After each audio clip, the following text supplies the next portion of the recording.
What's going on, Vigo's Court? I'm your judge, Judge Vader, and joining me is Counselor Q, not Counselor D.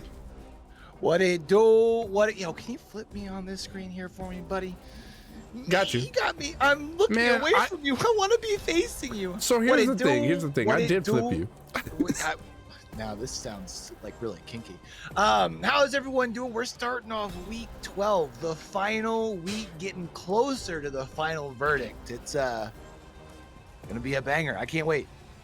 Oh yeah, me neither. This is the final week. I'm super excited because we already got playoffs scheduled. We're really excited about it. We know who's going. All the tickets have been punched. So yeah, I can't wait. I know it's going to be a really exciting week.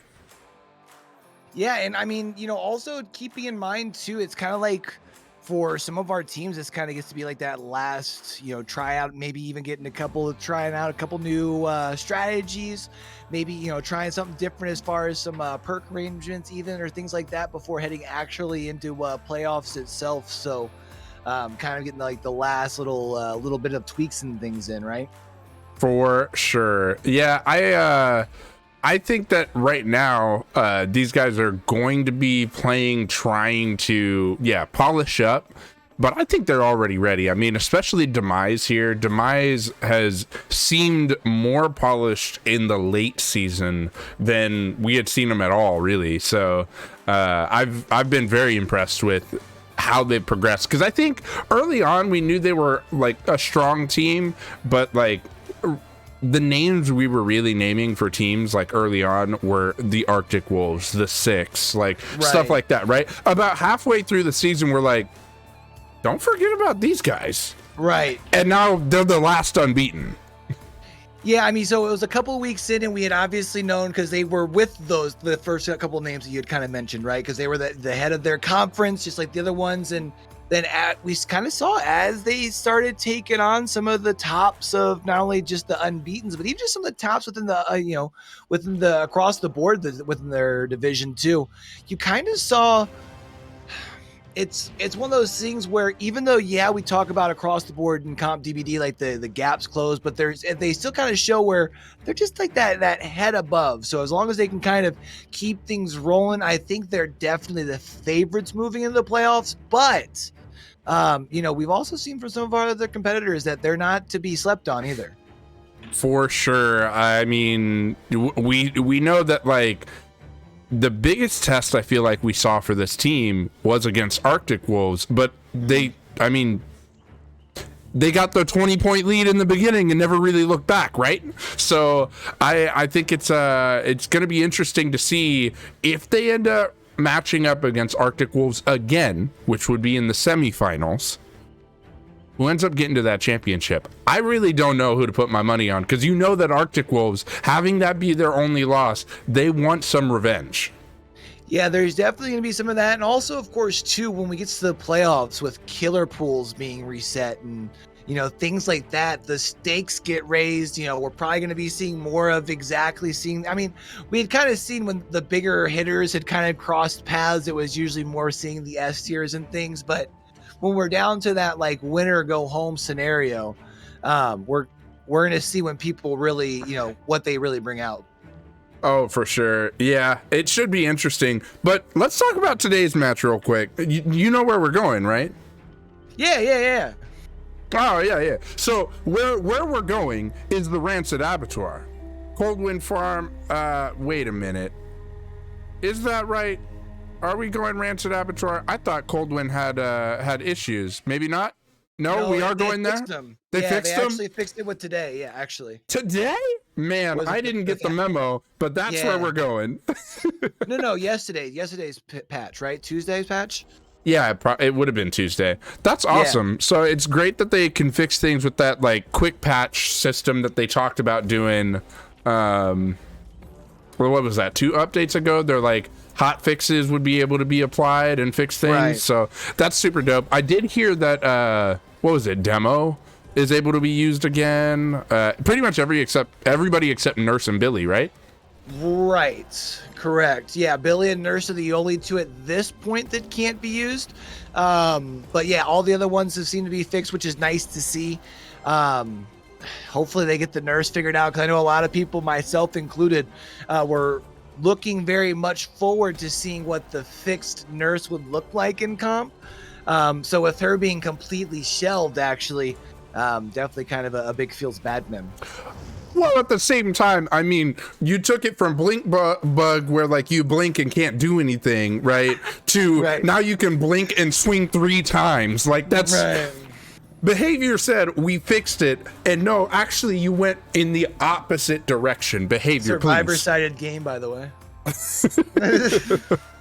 My goodness, making Nurse too strong, okay? Too strong. Yeah, too strong. But we did see all of the offerings we're supposed to see, so let's review some killer rules. How are our killers scoring here? Well, of course they're going to score by getting those survivors on those hooks. As you notice, it is backloaded point system here. Death hooks worth more than those first 2 hooks. Progressions are worth 1 point less, but the 7th and 8th progression will award you 1 point each. If you do manage to get a 4K, you do get 2 extra points, allowing for 30 total points. But we got to go into a match, because guess what? It's time right now. Yeah, and I guess maybe we did end up still looking like we're on the pale rose here, so it does look like we did go ahead and stick with that. That is where we're at, by the way. I know we had that confusion there, but we do see that it is Kashake coming out here on the Spirit. And it's interesting seeing the Spirit come out. Obviously, you know, we've kind of seen where I would say some back and forth results, but we see Kashak able to find a survivor relatively early. Not going to be able to get the hit, though, before the pallet. Yeah, definitely. I mean, this map is kind of good in sections like that, where you can get a couple of those filler pallets, try to get as much use out of them as you can. So definitely good job getting use out of that. That was Q-Top, right? Yes. Right? That was the Michaela? I think that was the Michaela, and definitely good use of the pallet, whoever it was. Yeah, I mean, you're able to buy yourself some more time. Now, at this point, you have been able to find GPU here. You have gotten yourself 1 M1 here. I think you might be able to zone out the survivor, though, and keep them away from the pallet here. Might not be surprised to see GPU even try and bury themselves into that corner up onto the hill. Actually, though, instead working their way around, of course, now with the phase walk, you have that directional sound. Not going to be able to get out of the way, though, and that's going to be GPU going down. That is only going to be the first hook. We've already seen 1 gen pop. We're about 90 seconds in, so we probably won't see another one pop for at least another 20-30 seconds. I don't think so. Definitely not with Deadlock on the field, but we do also see Ruin go away. Ruin has exited the building. We do still have a little bit of time on our Corrupt, but I mean, we've been able to hit the Deadlock gen now at this point. And now also we're also going to be getting a pull while we have a killer relatively close. I'm kind of surprised to see that fast of a pull here. Not sure if maybe we might be arming up a deliverance or something, but we even see the M1 coming in. Probably had to have been just as the borrowed time timer was about to expire, which of course is going to prolong this chase just a little bit longer. Not sure if our friend's going to be able to get to a pallet here unless there's one at the top of the stairs. This should be Kashak getting a... Oh, actually they're going to be able to make the pallet, but I don't think they get much distance here. No, they're just going to play the pallet and kind of try to be annoying to the Spirit right here. Guessing game. Yeah. Oh, they jumped that vault there right on the pale rose. This survivor knows exactly how to run that. And was that possibly a balanced landing? Yeah, that's what I was going to say. To have been, right? Oh, gets done, stupid. Now you're going to be able to build even more distance here. In the body blocks. Oh, and now we also see, we've got Nia coming in, but you're going to be able to drop the pallet here. So, of course, with the directional phasing, you're going to be able to kind of hear where they're at. And I don't think either of them's going to drop. And this is going to be a really prolonged chase here. For sure. This is crazy. This is exactly what you want to see if you're Demise. Like, you are playing this perfectly. As long as this chase has been extended too, I'm surprised I haven't heard another gen go off. Aren't you, Q? Yeah, I mean, I would imagine we've probably got survive. I mean, we know we at least have Aranova around here because they are moving in for the protection. We might have them trying to like have 199 that just kind of continues to get blocked while they're working on the other one. So might have two getting relatively close to completion, but there's at least generator number 3 as we do see GPU going back up on the hook for hook number 2. And did you notice that Aaron actually came back, had the firecracker, and was trying to chill right there to get a firecracker save? How crazy would that have been? That would have actually been pretty nuts here, and we're actually going to see Kashak do a little bit of a mind game, almost kind of standing still for the first part of their phase, getting back. Now you do have two injured survivors on the field, so maybe a little bit of potential for a snowball, but we are going to see GPU coming back towards the boat here. Oh, with a big swing and a miss, will give himself a little bit of extra time, but burying themselves into this corner should give the survivors at least enough time to get generator number 4, might even be seeing generator number 5 getting close to completion. I think it depends. Any of the swamp maps, it's kind of interesting. Running corner doesn't end up being as effective only because like there are corner hooks, right? True. Yeah, that's actually a really good point. I mean, that's even like, this map, even if we happen to go into, if you don't have any hatch offerings, sometimes you can even see like all the way out in the corner and things can get kind of hairy. But right now you're talking about 3 fully healthy survivors and 3 fresh hook survivors. So right now Kashak really needs to at least get 1 hook before generator number 5. That way maybe you can still get an additional fresh hook and elimination in the end game. I think at this point right now, you are hoping for that. But I mean, even if you don't get that, if you do get 1 down, you might just camp them to death and go ahead and take the 2K. You know what I mean? Like, because that was not progressions on GPU, of course. So you did get full allotted points for that survivor. So even if you do have progressions on the second survivor, you may be able to come out of this with the tie still. Yeah, that's a really good point. I didn't think about it as far as with the no progressions. And I mean, even with the 1 save we had talked about came in relatively quick. Of course, they were able to prolong the chase as it went along. But, as we were talking, that they might not be able to, we do see Kashak is going to be able to get Ultra onto Fresh Hook here. And we do have a couple of generators around us that we can kind of monitor. The only one, of course, being the exception, being the one up on the boat. But if we break the pallets that are around here, they've already thrown them all. Yeah, I believe they have already thrown all of them, and we do, of course, see Aaron working over here and doing a good job of trying to get away from there. There's, of course, our firecracker, but looks like we're going to go back and check the hook, maybe? Nope, it was a fake, and it worked. Really good play.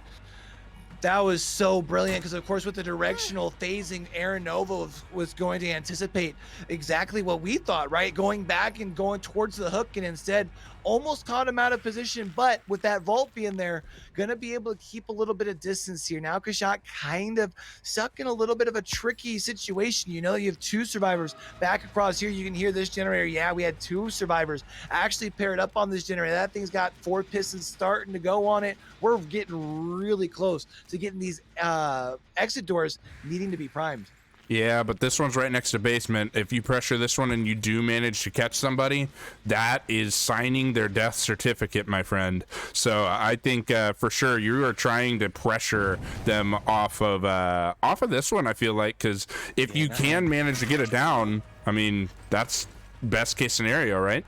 Yeah, the only bad news right now is if Ultra is the one that you secure the down on, that's the one you've already gotten your fresh hook on. So you could potentially get yourself just a couple of more points if you were to find either Q-Top or Aranova and secure them as an elimination here in the end game, especially because we do see on the right side of our screen, we do see that haste status. We are tracking down a survivor over here. That's going to be the Michaela. That's Q-Top. We talked about it. Q-Top has not been hooked yet. That is going to be 3 hook states worth on the ground. We've seen plenty of times over the course of the season. Actually, I think it was last week or the week before, we saw someone actually be able to take some points away with the bleed out. So right now, Kashak's definitely got to be careful.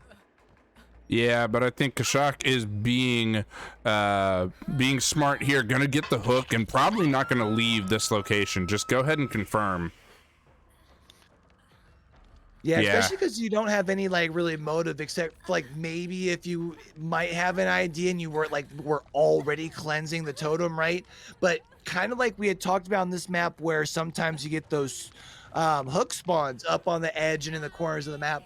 That's also a thing as far as totem. Oh, totem spawns! But we are going to see the dead heart here after the deliverance play. That's going to be ultra now leaving. Now we're going to be seeing a 50-50 play, trying to move, trying to see if we get a hatch play here. But instead, that's going to be Q-Top down on the ground. Now the question is, do we have a decisive strike in play? Do we have anything that we have to worry about here? Or is this maybe even a potential unbreakable play? But we are going to see Kashak coming back towards the shack here, trying to see if they can get a location on this hatch. Yeah, for sure. I was almost gonna say, with them crawling the way they were, I was like, if they're gonna sit under the pallet, I'm pretty sure it's banned anyway. But I couldn't remember flip flop power struggle. Imagine if we get to see it in the final week. No. But yeah, it is kind of interesting to see that you see the constant motion, which would make you think that we're probably looking at a potential decisive strike. We are going to see Kashak going to go ahead and go for the pickup here. No decisive strike, no D to be had. So that is going to be hook number 2. And then, of course, progression, which will take away that extra point that generally you get for the elimination hook. Yeah, for sure. And I mean, Kashak, it was really easy for them to tell when to pick up because, of course, you know that broken status gives away the fact that DS has run out when it disappears. And that's exactly what we did to Q-Top. We went ahead, we waited, the broken status disappears from the deliverance, and that lets you know you're safe to pick up.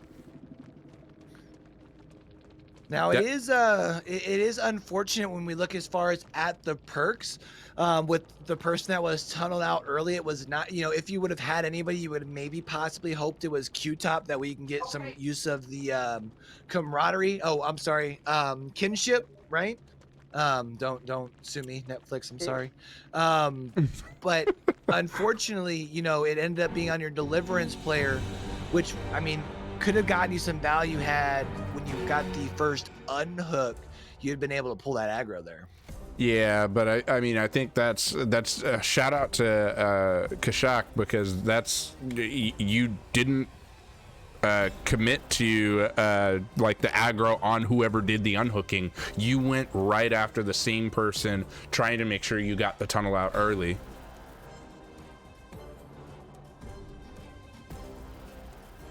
Oh man, and honestly, as we're nearing the end of the season, you know what's really, really fun, Q? We have numerous awards here in Vigo's Court. I am always a big fan of awards, and especially because here in Vigo's Court, one, we've seen some very excellent team play, but we've also seen some very strong like individual performances, not only on the killer side, but even I would say from like some new like to comp players, right?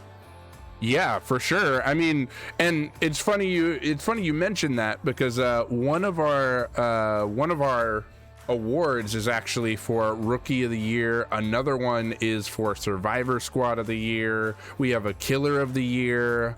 What do we have? We have Best Comeback Player of the Year, stuff like that, right?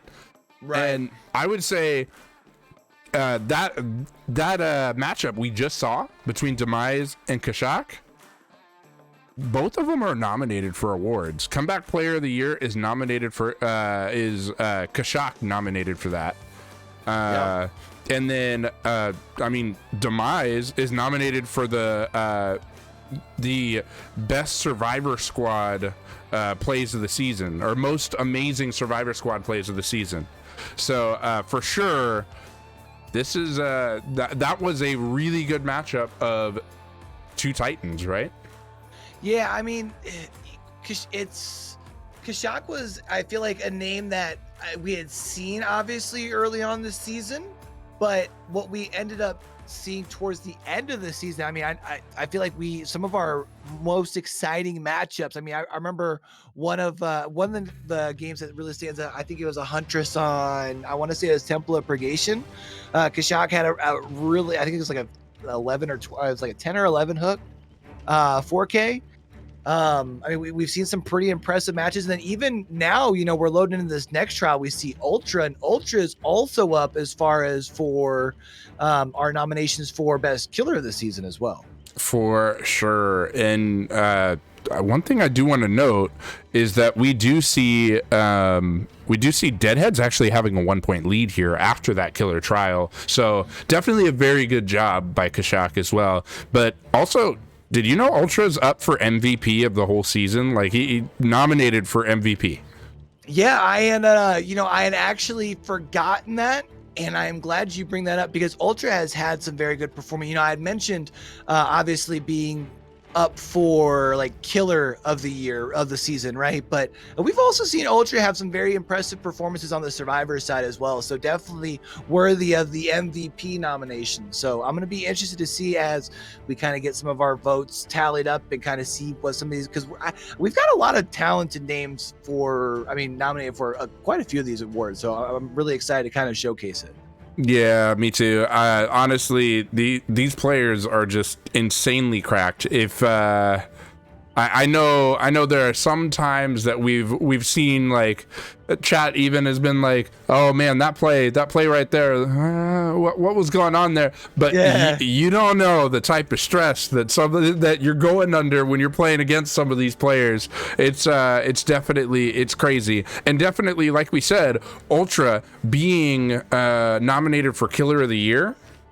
I mean, it doesn't matter who we interview, like. When we're talking about facing Ultra, everybody's like, man, I don't know a killer he doesn't play. I mean, like, it just amazing. You don't know who you're going to face, and the mind games are always just perfect. Also, guys, the map we are going to, by the way, it's not Rancid, it's the Pale Rose.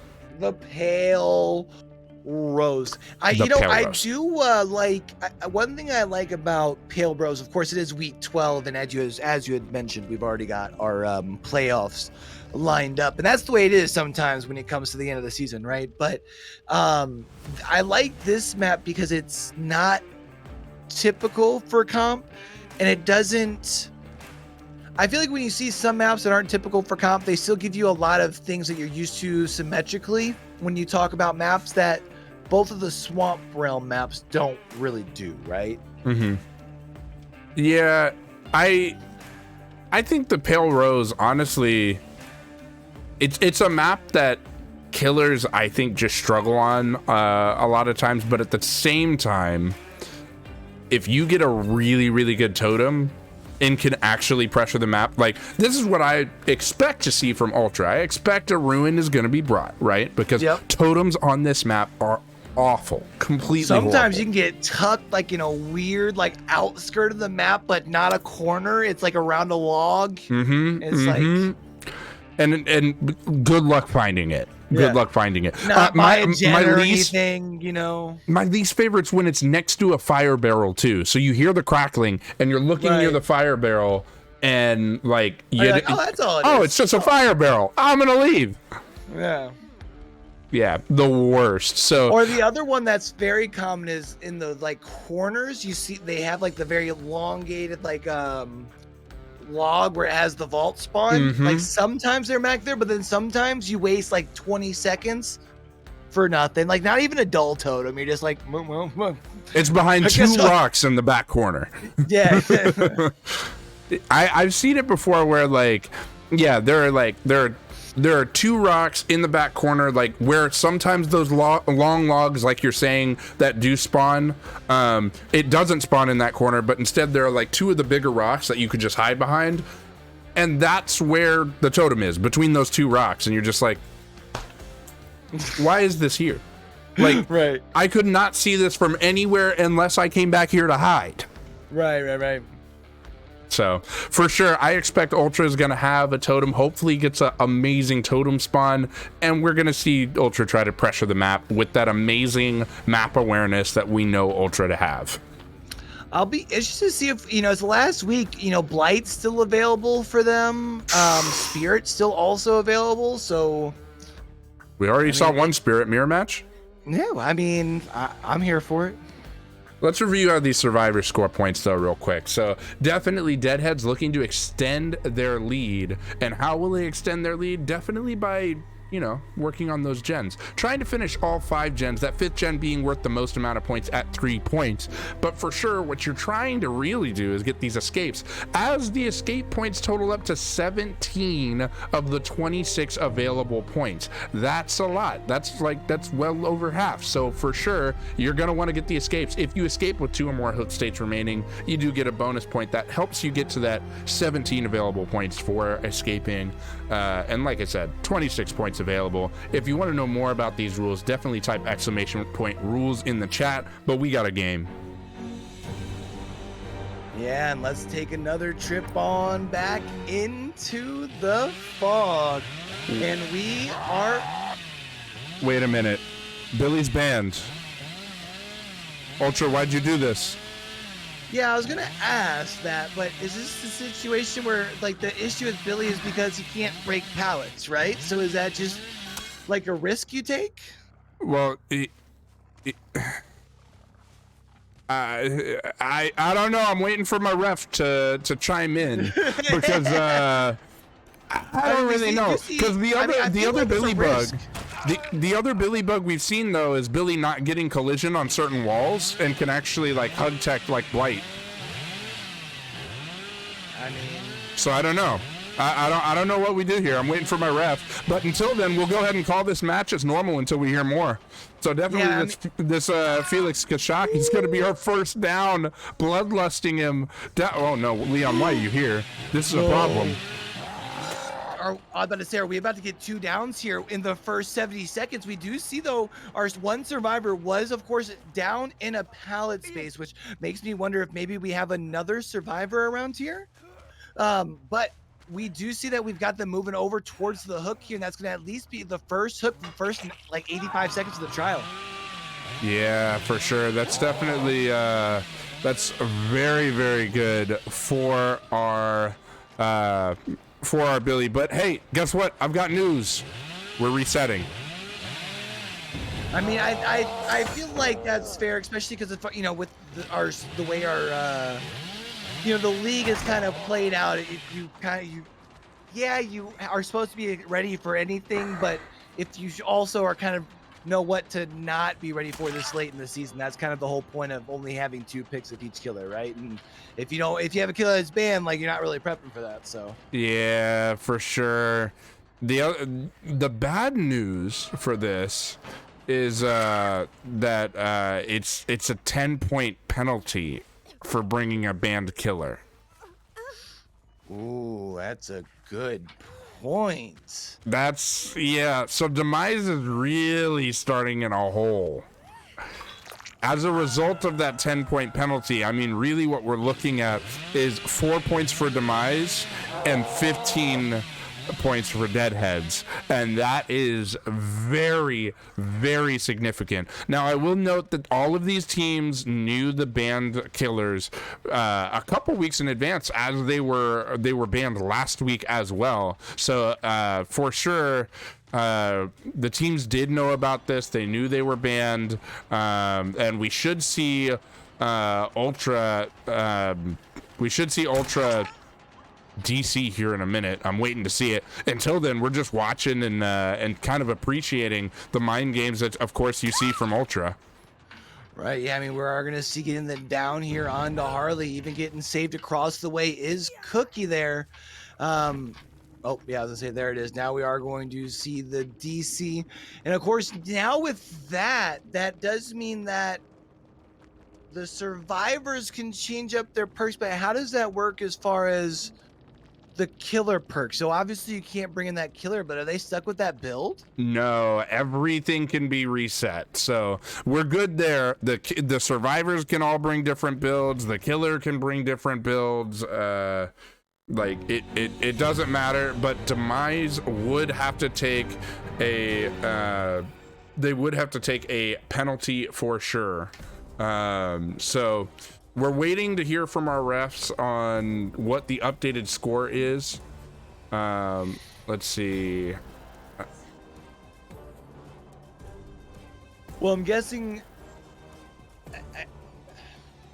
That's stuff. I mean, I guess at least if the good news for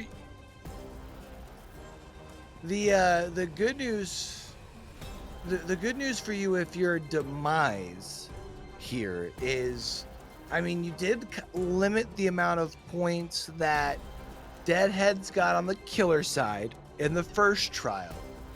And even though you're taking a little bit of a penalty here, I mean, you can still make a run. I mean, we've seen several teams be able to, I mean, make comebacks even from, if we're talking, you know, like a 20, I mean, even like 28 to like 10s and 8s and stuff like that. We've still seen them be able to make those sorts of comebacks after game one. So I think the important thing here is to make sure, at least if you're the team on the Demise side, is you got to make sure that your comms are staying clear and upbeat, right? Like you don't want it to start turning negative and getting down on yourself, which anyone who's played, I mean, whether it be, you know, games or sports or anything, sometimes you start beating yourself up and then you end up being your worst, you know, opponent on the field. So, right. Yeah, I mean, this is, honestly, this is pretty interesting. I'm trying to figure out what do you play from here? Do you just go ahead and, like, now you're kind of forced into you need to bring your S tier, right? Now, not bringing your S tier here, I mean, what's it really do for you? Not a lot, because I mean your killer usages get reset next week anyway, but I don't know. So I'm looking at Demise's killer usage right now. And as far as their S tier picks, one, we know, of course, Nurse is off the board, even though they would have unfortunately had both uses still left going into the last 2 weeks before Nurse is unavailable. Talk about unfortunate. But, you know, we talked about before loading into last trial, Spirit still available. Could be a good possibility on this map. I just don't know if Blight is an option that I'd want to do as far as because of collision and some of the especially in the middle, some of the tightness as far as around those loops. I don't know if that's an option that I want to go with. But also, you know, with it being a unique scenario where it's not like they're using a consumed killer, it's because of recent changes. It sounds like we're not going with a 10-point deduction. It is a 5-point deduction. So not quite as bad. Because now you're talking about, you know, I mean, the point difference is single digit here. And we've seen plenty of people be able to make bigger comebacks through 3 trials. Yeah, that's definitely a lot better in terms of like it keeps the game a little bit closer and like definitely. We never like seeing penalties here at Vigo's Court. It's one of those things, right? It's like, well, I didn't want to give it to you, right? Like, yeah, you made me do this. Right. And like the last thing, you know, it was kind of like when we loaded in, it was like, well, it's a potential it could have. We could have played out the trial and had no bugs and had no issues, but last thing you want it to be is, you know, heaven forbid we see a Billy, you know, have a slide at a last second and make some crazy play to be able to lead into like a double down at the end. And, you know, now all of a sudden, you know, now that has to become a call from a person instead of it just being, you know, cut and blank from the rules. And I think the most important thing is, as far as when you talk about like integrity of the rules, is it should be very cut and dry and there shouldn't be any sort of like, you shouldn't have to make a justification for a call. You know what I mean? Yeah, for sure. I think that this is good, and I will say it was up to a little bit of discussion. Like, you know, like the teams were like were talking about it as well. They were working with each other a little bit, and this is good. This is good sportsmanship as well. Like, they recognize there's a penalty, 5-point penalty. The other team's like, man, that really sucks. Like, but you know, we're like, at least it ain't 10. You know what? Yeah, at least it ain't 10. Exactly, right? Like, yeah. A little bit of camaraderie there between the two teams, so we like seeing that. And I would say the other thing that I would say is at least it's before going into the back-to-back killer side. since, as we've talked about, going the last 2 trials, you can get more points on the killer side. So at least you have a little bit of room to make that back, essentially, here, right? No, for sure. Yeah. If this happened right before the last trial of the day, that's when you're like, oh no, that is horrible. This is exactly what we didn't need. But happening right now, like, I mean, it sucks, but it doesn't suck as bad. Right. Definitely having it only be a 6-point game as well. I mean, it's definitely still attainable for sure. So if you are Demise here, looking at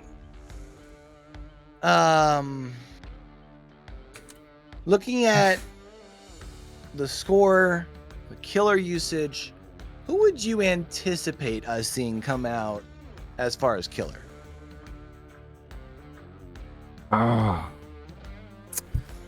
Let me see. They can't bring Deathslinger. Not that I would say this is like a overly great Deathslinger map. Right. Let's see. Demo got fixed, and demo is available. That could be a good choice. Demo Executioner, maybe either of those. I don't know. I think demo because you really can tell exactly where the survivors are. True. Using that using Lepros Lycan and being able to teleport across the map, not having to travel those long distances. I like that part about demo. Obviously, like, I don't think this is his strongest map either, but could be an option. I'm looking. They honestly don't have that many consumed killers. They have a lot of choices. No. Yeah, they've got a lot of choices here. I just, like, for me, I think when I'm looking at it, right, like one of the first ones that I think jumps out to me, not only we had talked about the Spirit, but like a Huntress, which they do still have available. Especially because in the middle, those boxes, you catch some angles, especially because they're not super tall, right? You can catch some survivors slipping. Also, you've got plenty of windows as far as when we're talking about by the docks and things where you can catch some survivors and some animation locks to secure some hits, right, with some hatchets. Right. Which also for the same reason, I feel like we haven't seen as much of this killer as I feel like as he can be a force in comp. It is actually the one that you have showing for us. I think Nemesis could be here. Could be good here as far as, especially you go with your whip, you get that power up, you can kind of keep moving, get those pallets out of the way. Plus we talked about the windows, you make that basically a lose-lose situation. Right. So I think you got some options. I feel like if you go ahead and bring the Nemesis, the worry that I would have as a killer would be your zombies getting stuck all the way on the corner. True. And just not being able to do anything. The swamp is full of obstacles, and I would say more obstacles than I find on any of the other maps, which really takes away the zombies' usability. That's fair. I also know that, as much as we talk about the bad RNG of zombies, you can always get the opposite, It's like that risk of like Ruin Undying or just bringing in Ruin, you know what I mean? Like sometimes it lasts 45 seconds, sometimes it lasts 4 to 5 minutes. You just kind of take that risk. You're right. So guys, definitely for a short review of the Survivor rules, let's go ahead and check back at the scoring of those generators getting done. I don't think we'll be able to check the scoring of the escapes as this loading screen is quite fast, but I was wrong. We actually do get to check on the scoring for some of the escapes. First and second escape being 1 and 2 points, third and fourth escape being 4 and 6 points respectively. So for sure, these survivors are going to try to escape versus a killer that's not banned, not being Billy. So let's go ahead and check out how they can do. Yeah, let's take another trip on back into the fog here, and I don't think I would have. This is what my eyes. On my list. My eyes did lock onto this one as a potential thing, only because I know Ultra tends to like M1 killers. Ultra is an M1 specialist, therefore Oni pretty much is an M1 originally, right? So Ultra is going to try to stick to those type of characters, and we do see, of course, the first little mind game at this palette that's mainly a filler and able to start charging power. Yeah, and we are going to see, of course, generally we see survivors try and play very patient around the Oni, try and prevent the first hit coming in as long as possible. We didn't even get to throw a single pallet before a hit came in, which is going to be kind of tough, as we do see, of course, in the bottom left-hand corner, we are very close to using that power here. Wouldn't be surprised, honestly, to see Ultra hold on to this power until after a hook, or, maybe you can just prove me wrong and say, hey, I've still got my ruin up, homie, so I am going to push for some more survivors here and see who I can find. But of course, on the outskirts of the map, there's quite a bit of objects and things in the way, as we see Ultra going for the flick, able to get Cookie down around the rock. Yeah, definitely very good play by Ultra to get Cookie down. Unfortunately, Harley does get healed, though, pretty much immediately, which, as you know, when Oni's in power, no orbs are being dropped. Yeah, so of course that's going to limit things here as far as for the time being, but you did get your first hook here in before the corrupt intervention is off of the generators, but that's going to be a little extra important, as here in about 10 seconds, once that corrupt intervention comes off of those generators, the only perk that we do have left will be exposed here shortly. So, you're kind of going to be relying on, I would just kind of see your skill as well as this power spike that you can get once you do fill up on that power, but that will require getting another damage state here. Yeah, and definitely I think we see different Onis have different. Oh wow, we found a survivor already. Like, that you were trying for the grab maybe, but I don't know if you would oh god, did you? Oh, I thought we got the grab. Smooth. That was so smooth, though, able to get just enough from Ultra to look away to avoid the blind to be able to get the save, and talk about just in the nick of time, as we do see in the bottom left-hand corner of your screen.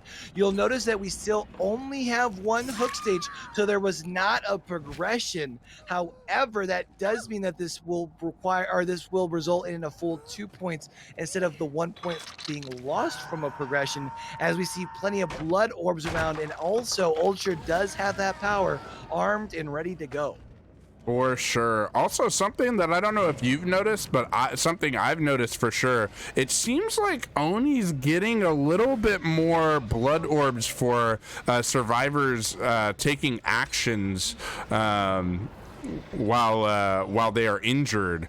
It's kind of interesting. I don't know if it was something confirmed behavior did, or if it's just something I'm noticing. Yeah, it's definitely interesting, because we are seeing quite a bit of orbs even dropped in this case, and we'll notice that we are rocking the Lion's Fang as well as the Akito's Crutch. Of course, neither of those helps with the orbs, but you talked about still seeing quite a bit of it. And I'm also wondering if maybe that's why we're seeing Oni being picked more often in comp recently, or at least it's something that I've noticed. But you were able to get not only Harley down, but you've got Cookie down on the ground here as well. This is that power spike that you can get with the Oni, but we are seeing a third gen getting complete. Yeah, definitely. And yeah, I mean, you talked about it, seeing oh man, that's a tunnel out already on Cookie. That is crazy. I forgot as well. I wasn't counting hook states very well, but now we have another survivor to just put down. What I was gonna say though is Cookie having gotten gone over that pallet had dropped, I counted 6 blood orbs from one vault. That's quite a bit, as you know how many blood orbs it takes in order to get full power. Like right here, we might get close to halfway. Yep, we are just about over halfway.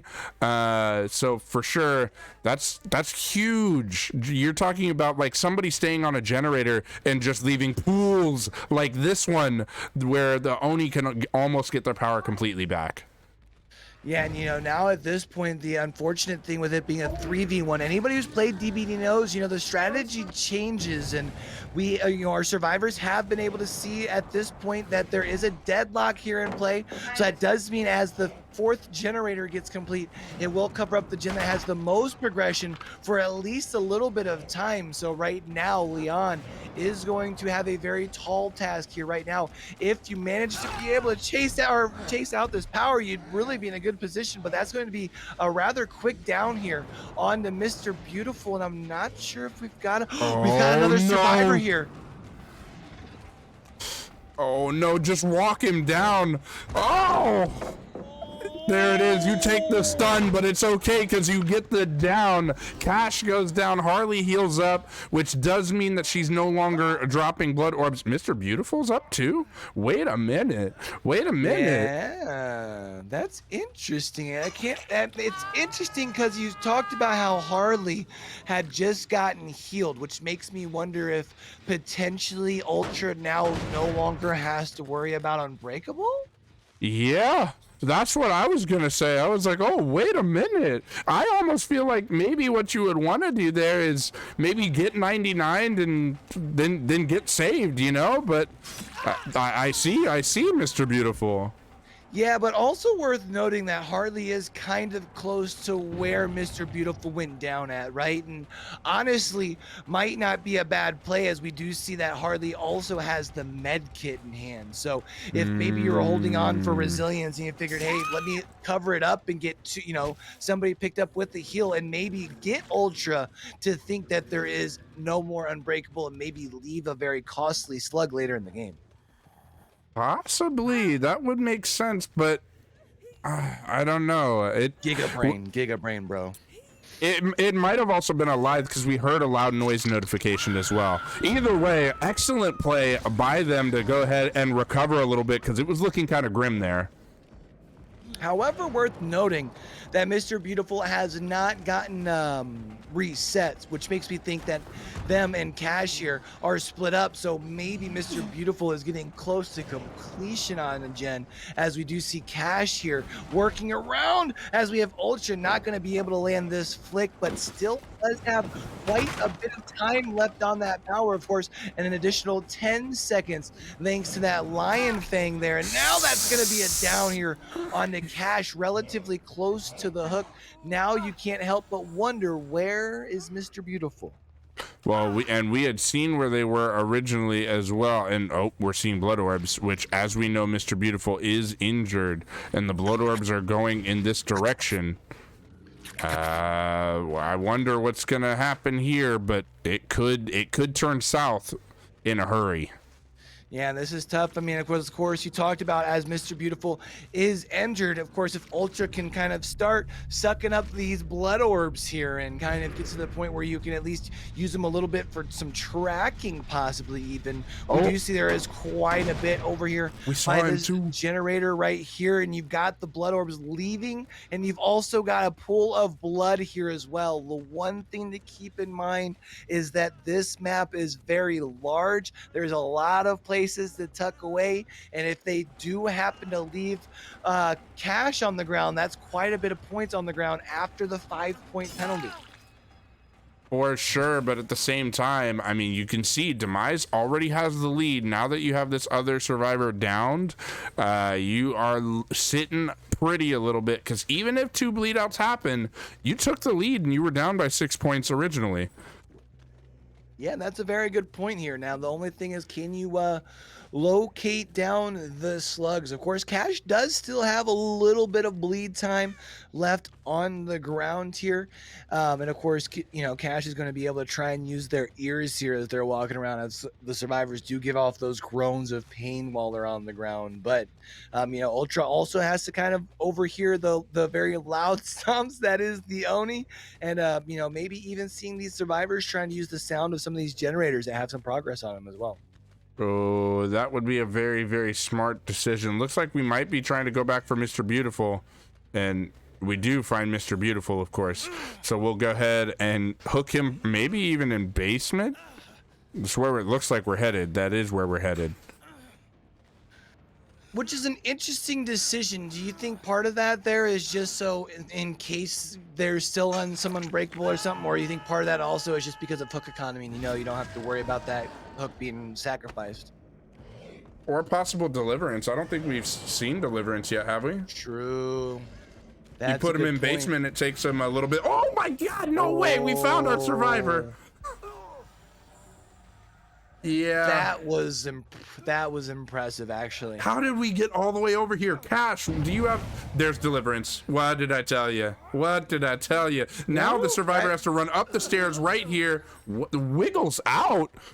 Oh my lord. I guess he did have them already up on their shoulder for a little bit and then had put them down on the ground. I also can't help but wonder if... New wiggle, great skill check mechanic? What?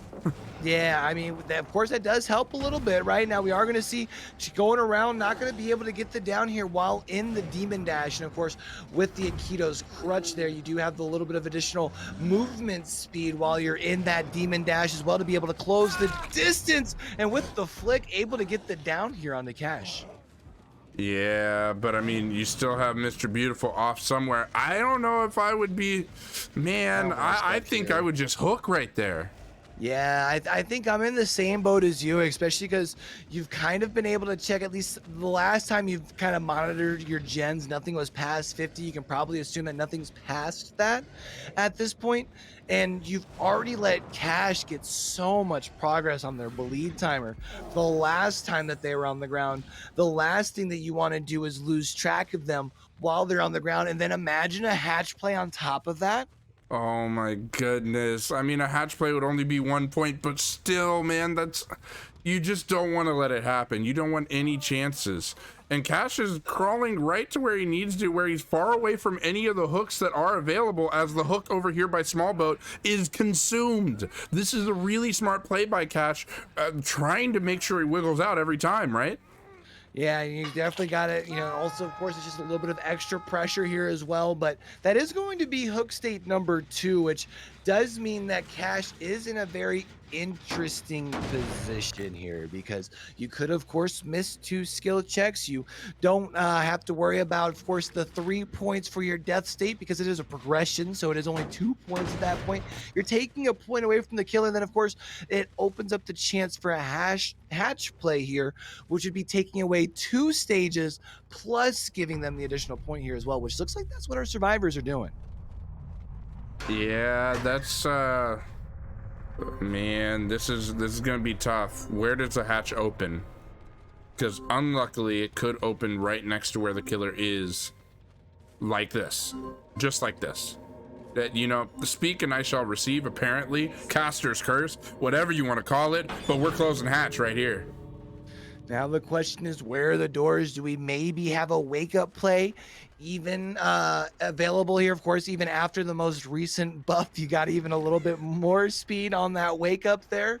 Potentially, if that is something that we have in play, maybe even seeing somebody, it might be seeing Mr. Beautiful going for like a 20% if they're back behind the shack, waiting for them to come back across the other way here. But we do see some blood orbs going up on top of the... on top of the actual pier. Now you just got yourself a nice little viewpoint. I feel like they're in a locker. The blood orbs end at the lockers. Oh, you think they're the locker at the end of the pier? Mm-hmm. Like right behind us right now. Right behind us here? Yeah. Mm-hmm. I have a funny feeling. Yeah, they're watching. I have a very funny feeling. If I'm right, I'm gonna laugh. But man, having the blood orbs come here and then stop, I was wrong. I was definitely wrong. But Leon is coming over and facing the music. And that is going to be a down here, of course. So that is going to be another elimination hook, though, worth noting. That is going to be a progression. So that's less points, at least, towards Demise, as we are going to see Demise with the lead here, even after the 5-point penalty. And I mean, I think Ultra here really just kind of showing why we were talking about him being a name that was nominated for being Killer of the Season.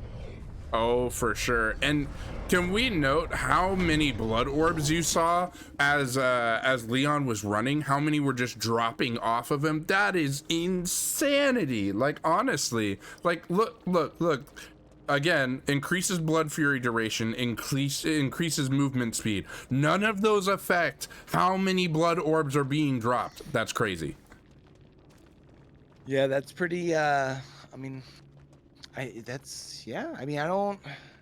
Is that that's got to be something that's recently changed in the background, right? Yeah, I can't find any notes about it or anything, but I went back and looked. I was like, that seems pretty nuts. That's a lot. That's a whole lot. But you know, that's it's great. I mean, any Oni player out there is like, oh yeah, behavior loves us. I mean, it does make sense. Again, I feel like I've been seeing Oni kind of not just in Vigo's court, because we have seen Oni kind of make an appearance the last couple of weeks, but I feel like across the board in competitive DBD, we've seen, you know, Oni-chan making his appearance. Oh yeah, accruing those Oni fans, you know? Yes, true. Oh man, but definitely as we reach halftime here, we're at 35-19, and we have another ultra round coming up right here. So definitely, if you were Deadheads, you were feeling really good having the lead going in, having the penalty happen, feeling even better, and now you're feeling like you're under the gun a little bit. Yeah, and I think the other thing too worth noting is I would imagine that Deadheads like us were not anticipating an Oni, right? So to see a pick like the Oni come out and get the 4K and get, you know, build the lead here, what kind of conversations do you think are going on right now in their voice comms? I mean, man, I think right now they're trying to find out what they need to do in order to get at least 3 out here. At least. I think really you want the 4 out right here, but I think the way comms are going, guys, we need more gen pressure. And definitely Deadheads. I mean, let's talk about, like, while we're talking about awards and stuff, Deadheads, right? I know like right now I don't think they're nominated for the awards that we have right now, but let's talk about like the development we saw from them this year. True. Yeah, they've looked really good in the back half of their season. I mean, they look leaps and bounds different from the Deadheads that we saw during the qualifier and stuff like that. So exactly, like, or even the first few weeks of the season. I mean, like, they went from like maybe getting like 2 outs and things like that, or like barely getting 2 outs or things like getting, not performing as well, to all of a sudden they are one of the most gen rushy teams out there. The gen pressure is just crazy. Also, I see what you're looking at. I see. Yeah, chat's looking kind of cute, ain't they? Yeah. Dude, I mean, you telling me, like, all of them out there? Yeah, all of them. We appreciate them. Oh, 100%. That's a whole bunch of cuties out there. I mean, I don't know where you're from, but from where I'm from, we call them cuties out there. All right. I mean, I'm always down for calling people cuties. I mean, you are cute. So yeah, that's right. That's right. Yeah. Yeah. That makes sense. Oh my goodness. I will say honestly, part of the reason why we see Kashak nominated for one of the comeback player of the year positions is because of the like transformation that Deadheads did go through. Like that's amazing to see. Yeah, and I mean, we had kind of talked about, you know, going into, you know, this matchup today. You know, I know Kashak's kind of been one of those has had some standout performances. So I think right now, if you're Deadheads, if you can come out here and you talk about if you can get yourself a 3 out and like put things in a winnable position for Kashak, I don't think you feel like you need to make him feel like he needs to get like a, you know, 4K on like 3 generators complete. That's probably not the win condition you want to put him on. But if you can, you know, hey, get me 2 in the last game. That's all I need. You know, well, maybe not 2. Get me 3. You know what I mean? In the last game. Yeah, you definitely don't want 2 here. You want 3. And Well, you want 3 out here, and then but you want to put it to Kashak in game 4. We're like, hey, I need you to get like 3K. I don't need you to get everybody, but like give me 3. You know what I'm saying? just get 3 out of the 4. All right, 3 Yeah. out of the 4. You can let 1 go, but only 1 though. Yeah, I mean, even if it's 2 hooks, it's fine. Just get them hooked the first time at least, so you don't have the points leaving out the door. You know what I mean? I mean, I feel like depending on how you perform here, a 3K might be all you need. Like you could probably let them go like fresh, and you're still feeling good. Because remember, a fresh 1 out is only worth 2 points. So I think the important thing here, if you're deadheads, because you are going into the survivor side, you've got more people on the field, you can kind of have a little bit more control of things, but you have to realize you cannot win this matchup in this trial, but you can lose it in trial number 3. Oh, for sure. With the position you're in right now, if you repeat what just happened, that's it. I mean, even if you don't repeat what like just happened and you get like only 1 out, I mean, you're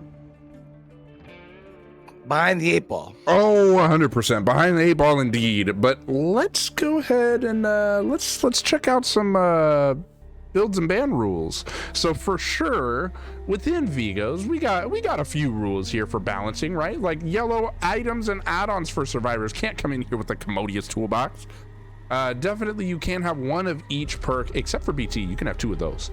Banned perks do include Built to Last, Prove Thyself, Starstruck, Haunted Ground, Lethal Pursuer, all of the boons, and Clairvoyance.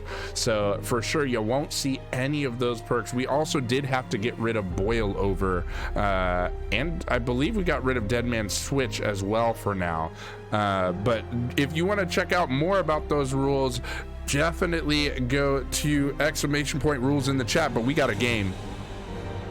And let's take another trip back into the fog. And once again, I would say a killer that I do like the choice probably more so than I liked the choice of the Oni, but of course we saw the Oni was a very good result.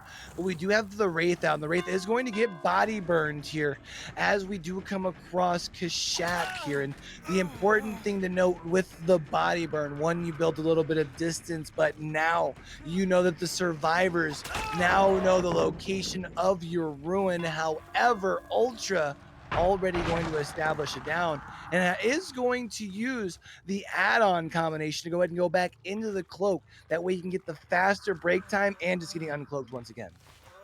Oh man, is there an angle here? Not an angle, but man was I worried, because I didn't see Kashak get too far away from this for sure.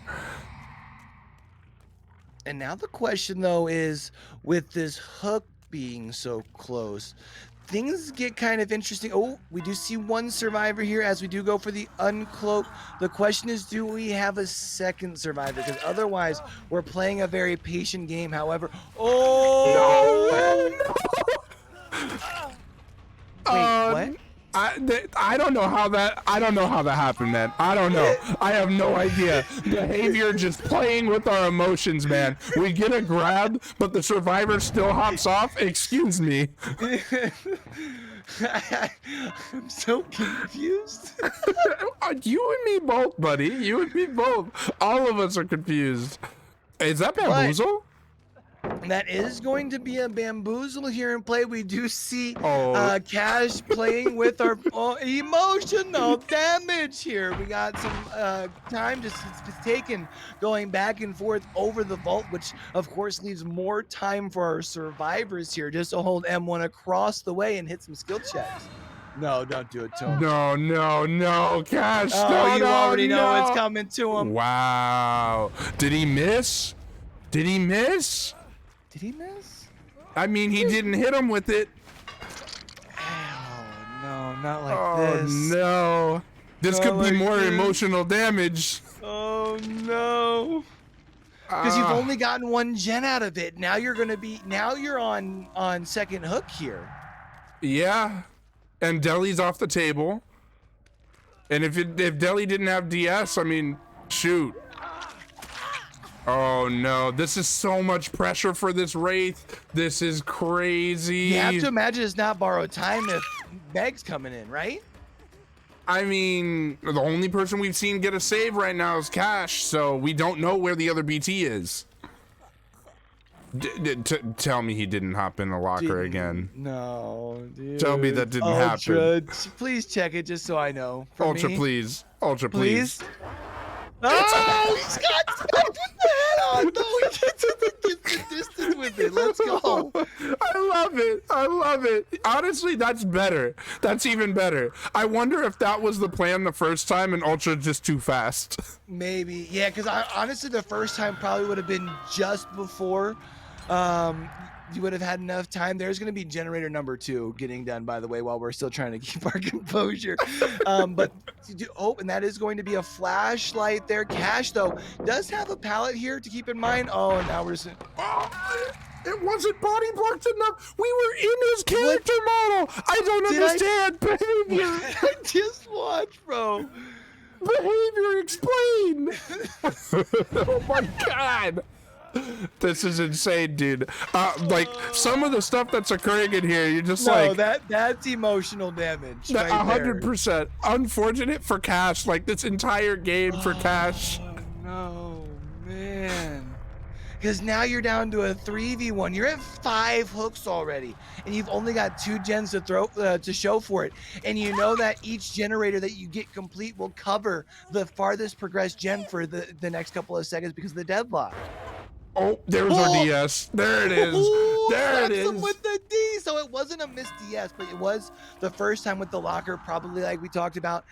Was indeed just not enough time for a head-on. There's the decisive... What? That's Blast Mine. Bruh. Not like this. I love the builds. I love the builds. They came in here with the fun builds, man. Pulling out all the stops. Is that a flashbang? That was a flashbang. You're not going to be able to get it down in time, though, which is tough because I feel like we had seen him there. You might have been able to drop it in time, but now instead you take the M1. There is going to be gen number 3 getting complete across the way. Right here. Yeah. Oh. Dang. Got away. And you don't have a pallet here. You just go down, unfortunately. Yeah, Ultra got the moves like Jagger, able to avoid the flashbang there, and now that's going to be Cookie going up on a hook. That is insane. Oh my gosh. These builds, man. Now I'm excited to see the rest of this match for different reasons. I'm like, how many more ways are we getting stuns? All right? Ooh. How many more stuns are we going to see? Now, it is worth noting right now, though, that... we weren't cloaked, unfortunately. I was trying to remember, but of course we hadn't seen the firecracker yet, so it was only the flashbang, which makes me wonder, would that be flashbang and blast mine on the same character, we think, for Cookie? No, I think that I think Harley actually is the one with blast mine, and I think we're seeing Cookie with flashbang. There's going to be the down there, and that's now going to be, as far as on Harley, that's going to be hook number 2. That is going to be your second hook. Second hook. You know what I mean? The first player that's left of the 3 to be now progress onto a second hook here. So Harley will now be able to be tunneled out once they're off the hook. For sure, especially as we know DS isn't here anymore. Oh, there's the flashbang. She's got it in her hand again. Oh no, she's armed and dangerous. Yeah, but unfortunately, you're not going to have much around you. We are going to have the 1 pallet here, but you did kind of retreat from that. Might have been able to make a play around. They're not going to be able to get back around. Now going to be back onto the ground is Cookie. You had mentioned it, even though I don't think Cookie's been on a hook in the last 60 seconds, but no decisive strike left in the trial, so Ultra can really pick up free willingly anybody who they put down onto the ground here. But this is going to be Cookie's second hook as well. Oh my goodness, this is crazy. I'm seeing in the chat Amy say bully squad versus competitive killer. Definitely seeing blast mine flashbang come out, like this is what I feel like we would have brought out in the Ash to Erie series for a bully squad, right? try to get for those sure. plays. I love it. I love the energy, honestly. And to do it against, a team like Demise, right? And against a killer like Ultra, we had talked about heading.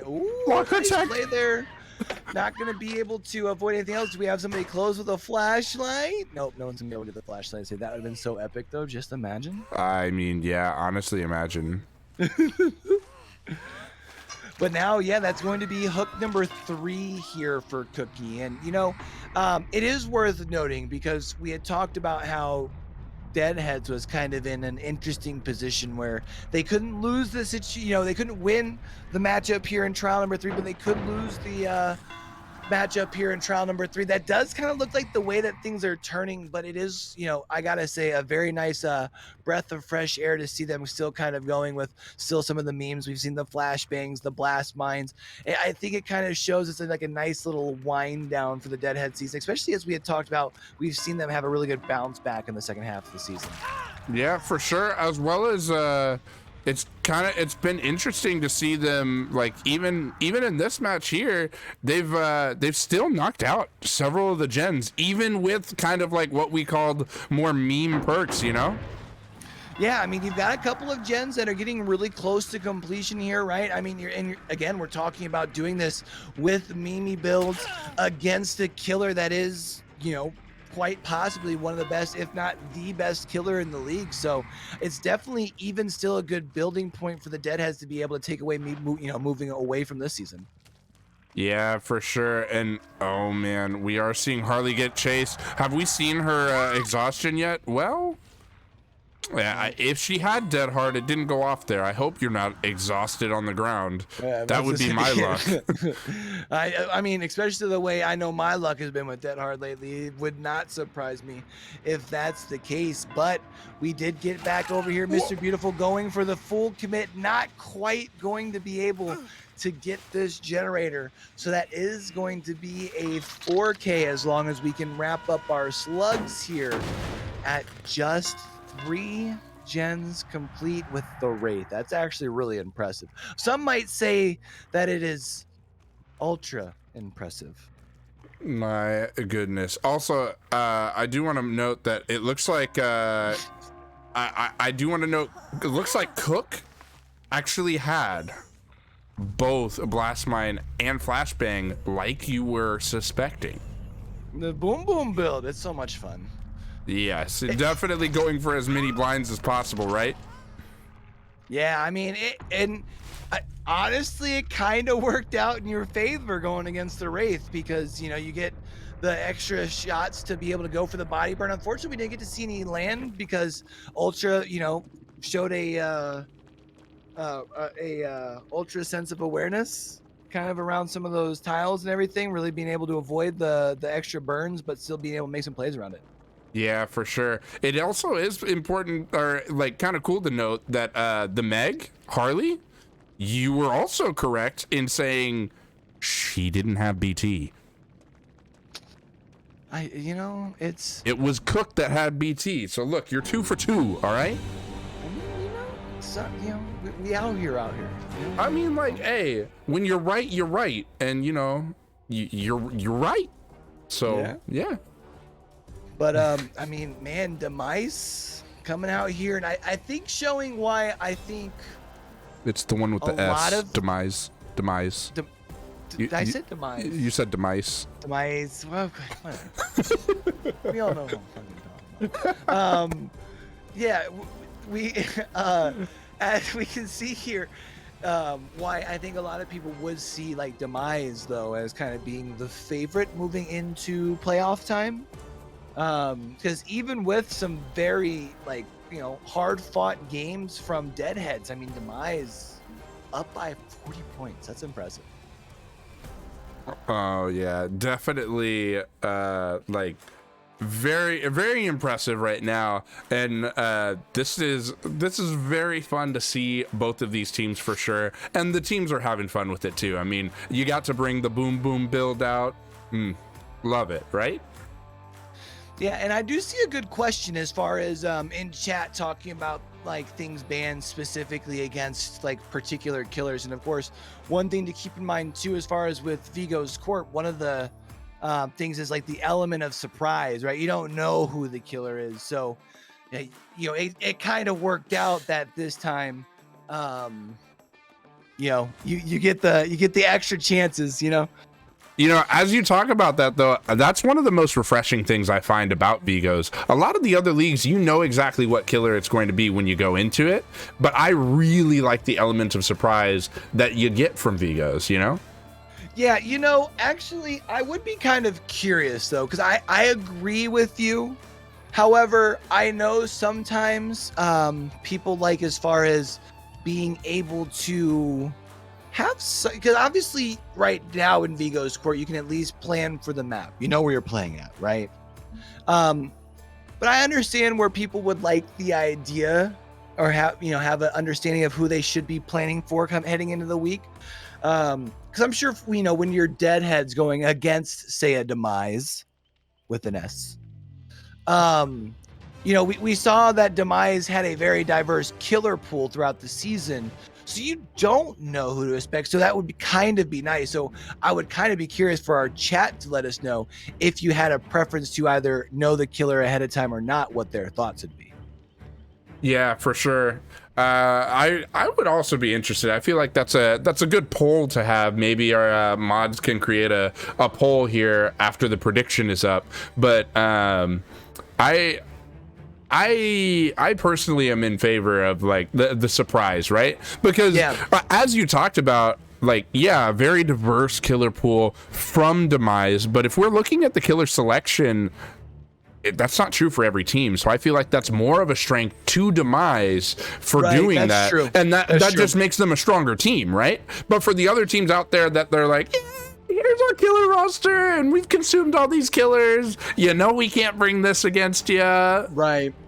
Well, then also too, because throughout the course of the season, we've talked several times, we're on this map, so since it's not the home team, because the home team only has 2 options of Huntress, we know that there's probably a good chance that on this map we're gonna see a Huntress, or on this, we kind of did see that. So teams do, in a sense, kind of have a little bit of preparation, even though they don't necessarily know who the killer is, right? Sure. But yeah, I still think, as far as the thought process, I do very much enjoy the, at least from the spectator side, very much like not knowing. That's even something we've seen some tournaments doing, as far as for like round 1s and qualifier rounds, is doing like the non-mirror matchups. Yeah, I do like the non-mirror match, but I could see where we have fun when people do mirror match here, like when it happens organically, I think that's right? Because it's unique, right? Because it's not something you see all the time. Right. I think if we saw it all the time, like it loses its value, if that makes sense. And I don't know. Sometimes when you get the 2 juggernauts, you're like, oh snaps, they brought out a blight. Like, oh snaps, they're matching blights. Let's go, baby. I feel like that could be a cool playoff mentality, even. Like in the playoffs, you see mirror matches, but like in the regular season, it's like you got to do what you can to get here. Once you're here, these are your killers, mirror match. I think that would be kind of cool. Yeah, but I still also like the idea of let's run it back, but now it's like everything's back up on the table. I know, I do too. I really like it because it's like, hey, you're feeling empty, like this one's empty, that one's empty. All right, you can't use that. Hold on, wait. Refill. Not, you're good. Let's go. We ready to go again. Yeah. Oh, you wanted to use Blight twice to make sure that you were good to get into the finals, but now you need them in the finals, but you've already used mine. I don't know what to tell you. Yeah, it's going to be interesting to see as we get through the playoffs. That's the thing. In the finals reset again. True. So the wild card teams could go, and by the way, it's only, I think it's only one use, single use in the playoffs. Right. But then it resets for finals. Right. So like if you bring Blight in the quarterfinals because he didn't get that first week bye. Right. You bring in the wild card round basically. Right. Then you can't bring it the next week. Right. But for Demise right here, they are a number 1 seed. True. They could bring Nurse and Blight and nobody can say anything about it. and then they can do it again in the finals. I mean, they have kind of earned that right? You are correct. I like it. It incentivizes playing better throughout the season, right? Yeah, it is. You know, I think too, it's one of those things where it's nice because you talked about, you know, if I get the first week of bye and two teams are fighting out with their S tiers, and I know that at least one of the two, especially because, you know, we've had the talk throughout the course of this season how some people rate Spirit since her changes. I still think she's considered. Oh, see, now I was gonna say consider it worthy saying S, but I don't know if I can. A plus. You know, I would say she's top of A. I'd say she's top of A. Honestly, having seen some really cracked, having seen some cracked spirits still do what they do, and with the moon phase especially, like I feel like spirits just flipped a little bit. But when I see a really good spirit moon phase and play with that directional phase. Mm-hmm. Oh my God, is it more effective even? Because then you know the counterplay. Yeah. But it doesn't matter. You still got hit. Like you still got mind gamed knowing the counterplay. That's crazy. So I feel like she still is S tier, just harder to play for some of the killers. But if you can, oh my God. Yeah, I would say her like learning curve is heavier now, but I think her ceiling is probably a little lower, but I still think it's very, very high. Yeah, for sure. And we got a match right here, so let's just go into it. And guess what? Cash has brought back the Trap Daddy. Bringing out the strong Evan gameplay, you say? Oh, for sure. We've only seen Cash do it once before, and Cash actually performed quite well as the Trapper. A lot better than we expected. So for sure, it was a lot of fun watching last time, and we get more strong Evan gameplay, as you said. And, you know, one thing worth noting here is we are getting a little bit of extra time for some setup around the shack area back here, but by Kashak? By the Kashak. But, you know, worth noting that there's not much objective over here that you're protecting. You're kind of more setting up for trying to get the one basement hook and build pressure off that, but that's 120 seconds of hang time. That could be very costly, especially if our survivors can get a gen or two done before that first hook happens. Yeah, but did you notice some traps over at the big boat were already set, armed. You yes, know? I did notice that. So, I mean, as you probably know, we know what add-on that is. So it'll be interesting to see how these survivors play with that. And getting that Polkos, spicy, tasty Polkos. We love it. Yeah, and it's interesting because we do see Aaron Nova now going back for the same pallet. Of course, they were able to make a full rotation. I'm assuming that was with a life play there potentially. But you know, Kashak's still going to be able to kind of start a little bit more of it, or I shouldn't say start, but continue more of that. Oh my Lord. No way. No, Aaron didn't see it. Aaron didn't see it. These traps are dark, okay? And that's agitation. Bro, he left chase with you. Like, that was... Oh, that's tough. My gosh, Trap Daddy coming to play on the swamp. You love to see it. Now, it is worth noting, though, we had kind of talked about, you know, even if you get the good setup time, you know, if you get a couple of gems done, that's already 2 that have flown here. And, of course, we are going to have some additional time bought with the deadlock that is currently into play. But, I mean, you haven't really gotten much as far as your pallets out of the way. You kind of need to snowball some pressure here in the mid-game if possible. Yeah, I would agree. But man, the trap placement here is pretty darn good. Not a lot of obvious trap locations. Not just trying to trap the pallets. Instead, you're going to try to mind game the pallets and drive people into running into those traps. Almost like Michaela right there. Almost running into it. Aaron, don't. Oh my goodness. I almost thought Aaron was gonna do it again. Oh, Aaron noticing the one at the window this time, though, does avoid that one. We are going to hear one of our traps getting disarmed. Back in the background behind us now, Aaron Nova doing a couple of twirlies here. Can't help but wonder if this is your player with the decisive strike, as they were just up on the hook and getting slapped with the D. Is Cash here? Super Aaron Nova says drop it. Now going to be able to build extra distance as we see generator number 3 getting popped. For sure. This is very good for the survivors. And no. Okay. I thought Quentin was gonna run into it, honestly. I was like, oh no, Quentin, don't do it. Don't say it ain't so. Don't do it. Yeah, now though, we've got to the point where our survivors have done a good job of kind of taking chase to different portions of the map. So they've kind of had good amount of resources at their disposal, and now you'll also notice that has resulted in a really good gen spread as well, as far as their completed gens, because they've kind of pushed that pressure throughout the map, kind of rotating around as they rotate the killer around. But that now here is going to be hook number 2 on Super Aaron Nova. It's going to be right next to the generator that does have the deadlock as well.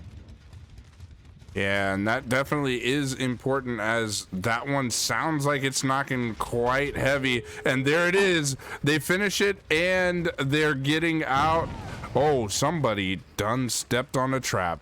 Oh, not like this. Oh, wow. Yo, can I get RNG like that? Did you see how quick unless there's someone there maybe to help them, but that looked like a first attempt, and I'm kind of mad about it. That was a first attempt is what it looked like. And I'm upset for Cash. Yeah, me too, because that never happens to me, you see. Man, I'd be sitting there, I'd be on try number 5, please, Lord, 7, please. 8, bro, you'd be over there praying entity, don't do me like this, please. Dog, he's down 2 people while I'm stuck in this trap, and you see Ultra over here nah, just let me, put my pinky down here. Oh, let me go ahead and just get up out of this thing. Yeah, Ultra over here being ultra lucky, all right? Oh, no. Now, I wonder, do we catch him in the same trap twice, though? Oh. That was a different trap. No, that's the same one. No, the other one was No. You caught him in the same one. That's the same trap. Oh, no. That was the exact same trap. Not like this. Oh, no. Oh, that's ultra embarrassing. Oh my gosh, I love these ultra puns. He had ultra luck, it turned to ultra embarrassing. Yeah. However, though, now it's going to be tough because you can probably assume that Cash is going to start trapping up the precious cargo that is in the basement here. So you're saying this just became Trap House? Yeah, I mean, it is a trap house, but at the same time, I don't know if you see it. I know the crowd can't see it, but in the bottom right-hand corner, there is a NOED that's supposed to be active that's not. So, Demise right now kind of gets this opportunity to go for the extra style points. I mean, we see has been able to get. Oh my! That's not like this. No, that's a. Oh, yeah, I bet you wish you got that good RNG now, huh, bro? Bruh, that's the same trap. He just moved it. Oh no. And he looked at it. He looked at the trap, dude. He eyed the trap down and said, "I'm not stepping in you," and proceeded to step in it. No, not like this. Oh my goodness. Now we have seen Q-Top get reset. Wouldn't be surprised to see our killer maybe even I was gonna say maybe even open the gate to try and put them onto a timer, but I don't know if I do that with no NOED right next to you. We do see Super Aaron Nova getting reset pretty much as Q-Top takes the M1 here. I would really I'm not gonna lie, I would really like to see Kashak have a trap on the stair where you would drop, someone drops down to try and avoid a trap. Oh my gosh. That would be hilarious. That would have been, yes, for sure. Oh, a good dead hard. We're going really far away from, wait. Oh, I thought we had broken that. We didn't break. Oh! What a mind game. Love it. So we're going to go ahead and get another hook here. Man, we're piling on some of the hook states, but I'm worried now. They just took out the trap next to the shack door. You know they're going to be opening that door here soon. I don't even know if you get there all the way. Q-Top. I mean, they're going to at least prime it. I imagine they're still going to, I mean, you see everyone's reset. I think they're going to try and come back and get this last hook. You think so? I mean, you figure if you can clear the way here, you imagine most of the traps have to be in the middle of the map, right? Yeah. 3 fully healthy survivors, that's plenty of bodies. Yeah. However, I wonder if they know about the one that's in the window. I mean, I sure hope so. I hope that Q-Top has called it out. I mean, it's right there.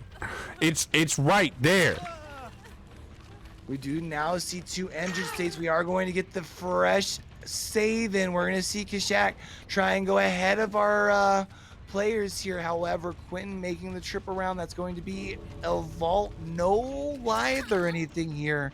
However, GPU is going to be able to come in, takes the body block. However, I don't think there's going to be enough distance built here for one of our survivors. We might, however, see our survivors try and get for a quick circle heal and maybe throw one person in for a body block, but I think they might just need to leave one behind. I mean, I think so. I definitely think so. However, Super Aranova is healed.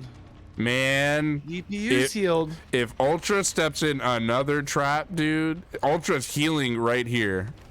Oh my goodness, this is stressful a little bit. Oh, then Ultra goes down. However, now you're talking about 2 survivors already being healed, able to move in kind of close. The closest door, I do believe, is still the shack area. I believe that was Super Aranova we had just seen. And that is, oh, I didn't even realize that was actually Ultra's unfortunate demise there. I see what you did there. Yeah, buddy, let's go. I love it. I love it. Honestly, like, I'm all about it, dude. Oh my gosh, these survivors though gonna go ahead and get out. Probably gonna see a 3 out. Wait a minute. Can you body block this? Can you body block this? No. No, there's too much time. Okay. I was gonna say, didn't we saw only one other time that happened, right? Where a body block actually turned into, Freddy on Grim Pantry was able to body block and confirm kills. Crazy. Yeah, I mean, to be fair, if that would have happened there, I would have been quite shocked. Oh my goodness. You know, definitely, I am all about it. I also would have been quite shocked myself.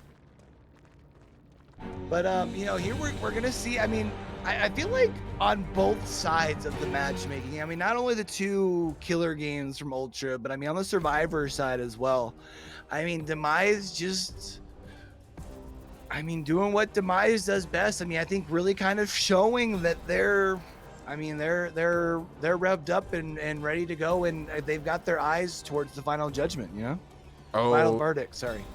Yes, the final verdict, and definitely, you said final judgment, but I felt like the judgment I was having was Ultra stepping into those traps, but definitely good play for sure. That one when he walked up the stairs. The boys will not let him down. Let him live that one down. No, especially you walk up the stairs. We saw him stop in front of the trap, like, I'm not stepping in that, and proceed to step in it. Like, I just can't, man. So, I got a question for you. I'm listening. I got you. I got answers. After seeing the type of performance we saw from Demise here in week 12, knowing that we've got playoffs starting next weekend, I mean, do you would you place them as your favorite right now heading into some playoffs? Take the whole thing home. I would. And you know what? I'm gonna go ahead and say, I mean, I know that votes are being casted, right? For like all of the awards, right? Right. I'm gonna say I thought I knew what I was doing before, but I might have some changes to make, you know? Like I'm just saying, I'm taking notes, you know what I mean? Like, yeah, I feel like that's, we're seeing some good things, right, from all the teams, and definitely the play of Ultra today, like, just, it's more of the same we've seen from Ultra, but it's hard to bet against this team when Ultra is just doing what Ultra does. You know what I mean? True. I mean, and it's very, I feel like when you look at even like today's matchup, right? You look at a score that's very very wide open, but I don't think that really quite reflects how well Deadheads did, which I think again just kind of goes to show the strength of this Demise roster, right? Oh, for sure. And speaking of this Demise roster, we've got Q-Top in the house. Definitely. I love it. Hey, so definitely the first question I've been told, this has come straight from the studio. Mm-hmm. How many hours of Fortnite have you played this week?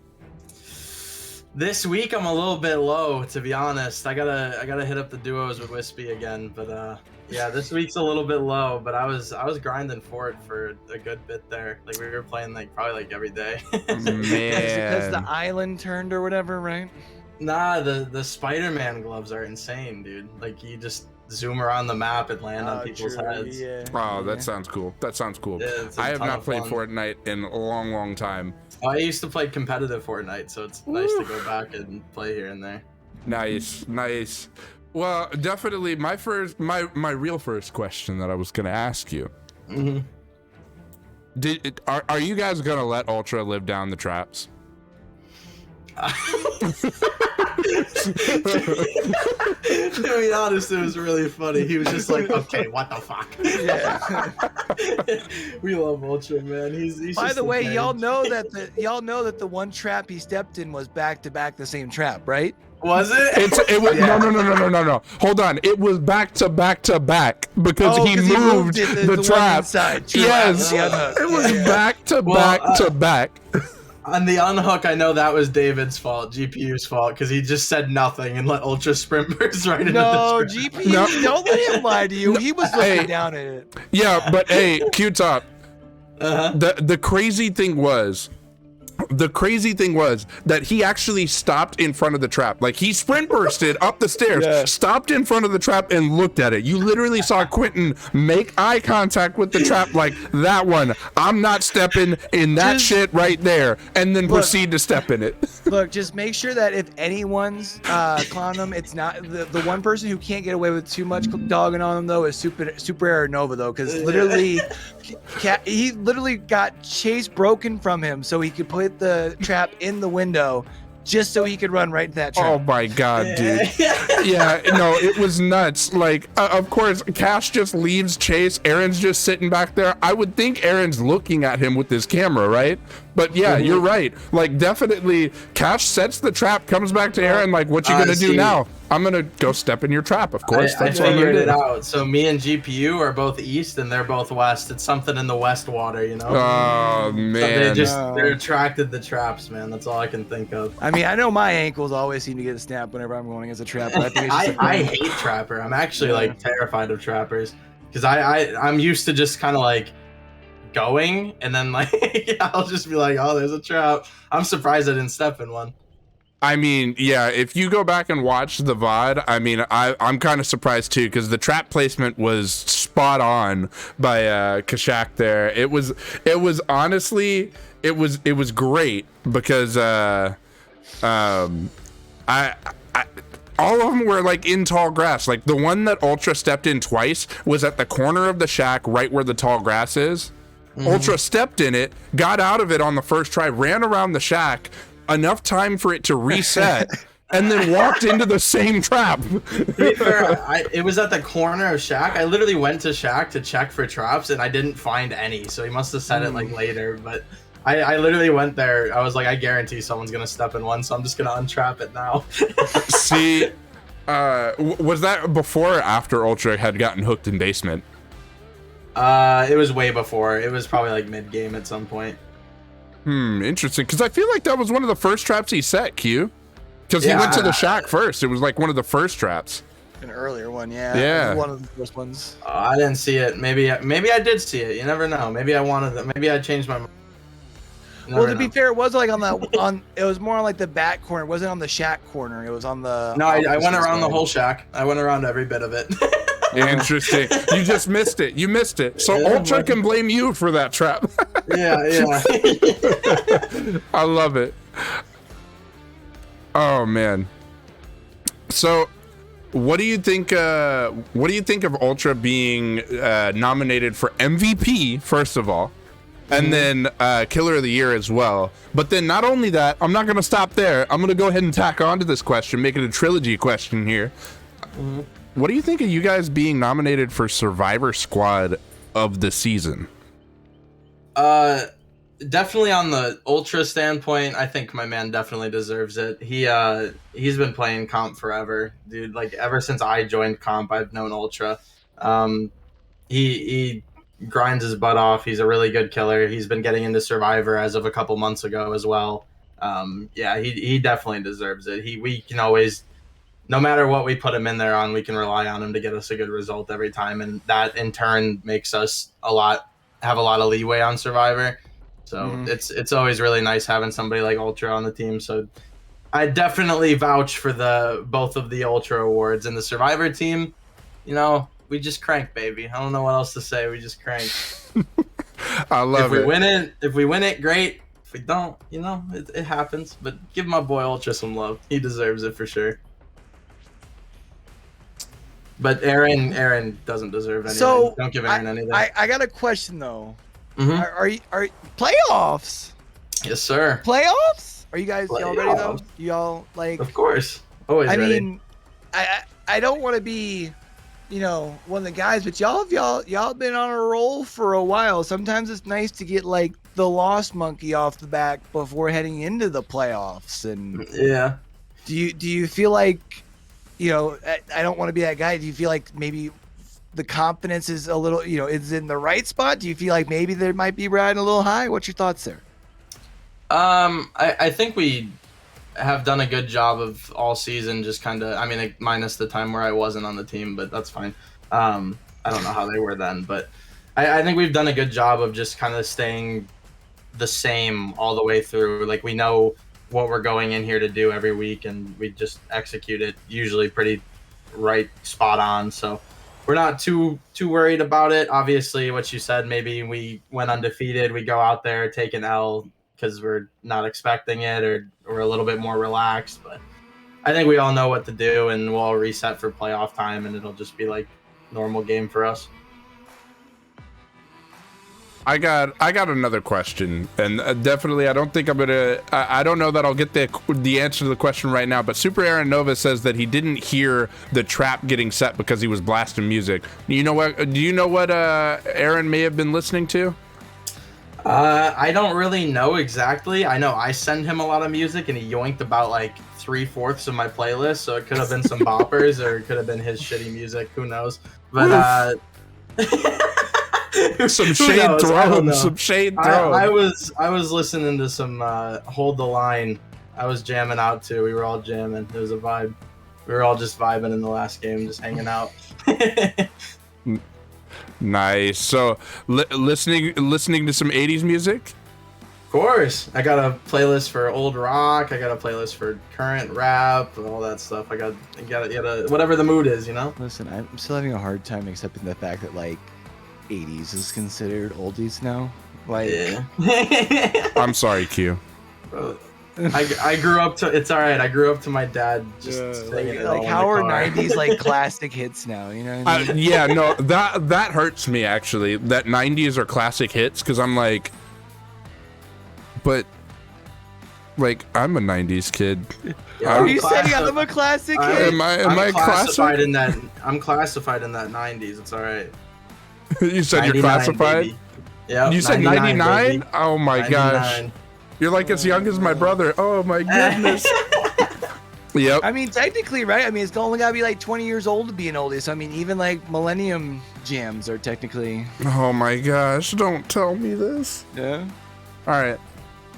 It's fine. No, it's fine. It's fine. It's fine. Everything's fine. Yeah, it's fine. Everything's fine. It's It's all fine. it's all right. Next time you're feeling old, just remember that there's someone who's buying alcohol that was born in 2000 something.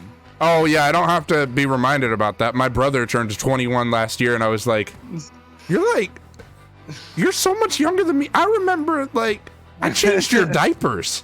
I babysat you. Like, I'm the oldest by quite a bit in my family, so yeah, definitely I feel old. Like, I've got kids of my own, and my sister just graduated high school, so like she's a freshman in college now. So yeah, I feel it. Oh. But yeah, Well, before we get you out of here, Q-Top, anything else you want to say to either the fans of Demise with an S or Vigo Squirt? Obviously, thank you, Vigos, for hosting as usual. Thank you for all the fans coming out. GG's to Deadheads as well. It was a ton of fun. Trapper Demon, go Burr. Yeehaw, Nicole, yeehaw. But yeah, thank you guys as always. I appreciate it. You guys are awesome. And yeah, just have a good night. Fantastic. We look forward to seeing what you guys bring forward in the playoffs, all right? Thank you. Have a good night, guys. Yep. See you, Q-Top. All right, and guys, we do of course see Demise convicted of murder this go around, and this is not the end of week 12. In fact, it's the beginning, first game of many. So definitely, guys, I believe we have another game tomorrow, right, Q? Yeah, tomorrow we have another one of our play stream exhibitions, if I'm not mistaken. Oof, and then we love those. will be coming down the home stretch with our last final regular season games. And then we've got playoffs. We got playoffs starting next weekend. So 100%. I'm ready for it. Definitely, we've got a lot of games in store, guys. Definitely, if you haven't joined the Discord already, get in there. Take a look at the schedule. The schedule, of course, I believe is posted there. So you should definitely go take a look. And don't miss any of these games. Definitely follow if you haven't followed already. Put those alerts on, hit that little bell so you know when we go live. And, you know, we got a bunch of other socials as well. We got the Twitter, we got the Facebook, we got the Instagram, YouTube. Go check them all. Definitely YouTube, because there's some fun shorts on there. I mean, if it's some of the highlights, like maybe even Ultra Trap Steppin', maybe right here. That's gotta be on there. Oh, yeah. Oh, yeah.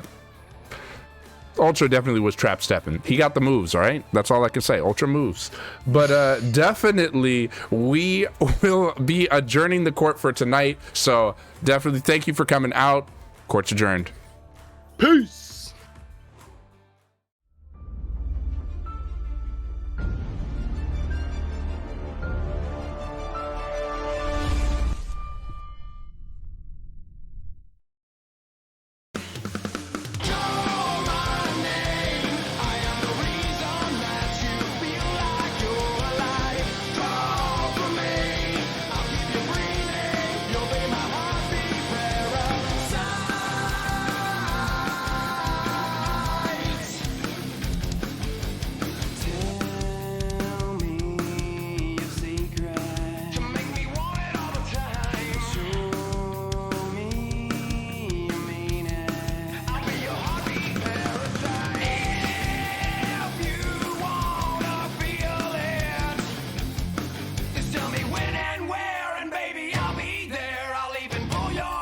Make you know